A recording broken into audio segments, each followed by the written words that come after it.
سلام دوستای عزیز، به کانال من خوش اومدین. توی این ویدیو طرز تهیه گرانولا بار خرمایی رو براتون آماده کردم. امیدوارم که خوشتون بیاد. مواد لازم: جو پرک 2 پیمانه، خرما 1 پیمانه، عسل 1/2 پیمانه، بادام 1/4 پیمانه، کرنبری یا کشمش خشک شده 1/4 پیمانه، دانه چیا 2 قاشق غذاخوری، تخم کدو 3 قاشق غذاخوری و دانه هند 1 قاشق غذاخوری. هسته خرماها رو درآوردم، به مدت 15 دقیقه داخل مقدار خیلی کمی آب خیس کردم.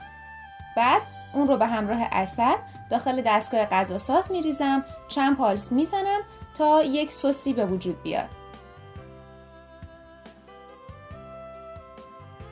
دانه چیا رو با 1/4 پیمانه آب ترکیب میکنم، اون رو کنار میذارم تا یک حالت ژله‌ای پیدا بکنه.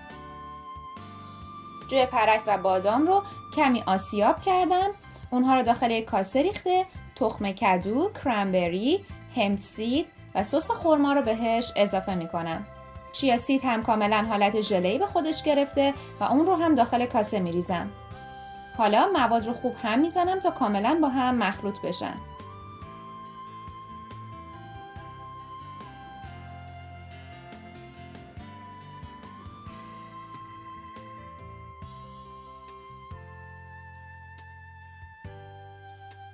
یک ظرف 20x20 انتخاب کردم، کف اون رو فول گذاشتم و مواد رو داخل ظرف میریزم. حالا قالبم رو به مدت 20 دقیقه داخل فر با دمای 170 درجه سانتیگراد قرار میدم.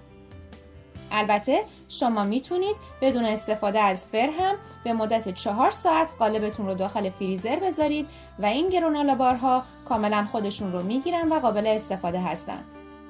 گرانولا بارها یک اسنک بسیار خوب و خوشمزه هستند، بسیار مقوی‌اند و سرشار از فیبر و پروتئین و آهن و مواد معدنی که میتونه کالری روزانه مورد نیاز شما رو تامین بکنه.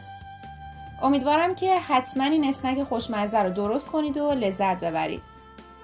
همچنین خوشحال میشم که این ویدیو رو لایک کنید، به اشتراک بذارید و سابسکرایب کرد و عضو کانال بشید.